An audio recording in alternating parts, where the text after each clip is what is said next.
Тэгээд ер нь бол та нэг цагаа төгжрөлт өнгөрөөж байна да. Одоо эхнэрээ төрүүлэх нэг 2 3 хоног эмнэлгээр явахад бол амар л.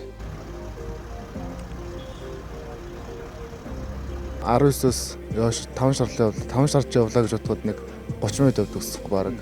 Цаа гурвалжангаа давах явахд шүү дээ. Одоо болохоор жоо нэг цаг гарч юм уу? 5 км дотроо бол нэг баг цаг төгжирч шүү дээ.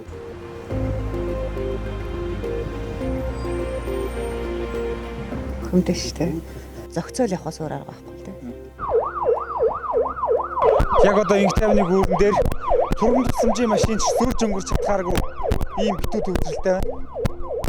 Зам төвжрээд 20 минут явж хүрэх газрыг 2 цаг туулаад яг ийм байгаа учраас далхсан нь хамаагүй дээр юм байна.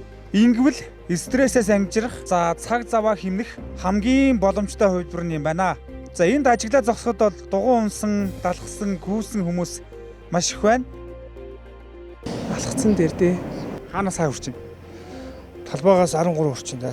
7 хоногийн 2 том 3 дахь өдөр нь бас явган алхадаг бай, нэг өдөр нь бас дугуйтаа алхадаг явдаг бай. Ингэжээчлэн замын төвчлөлийг сааруулахгүй бол аль болох спортоор хичээллээрээ тэгээд аль болох бас зөв зөвхөстэй хөдөлгөөн хийх хэрэгтэй. Тэгээд биеийн ачааллыг тэнцвэржүүлэх хэрэгтэй. Тэгээд аль болох машин тэрэг унахаасаа илүү явган явахыг аль болох хичээгээрэй.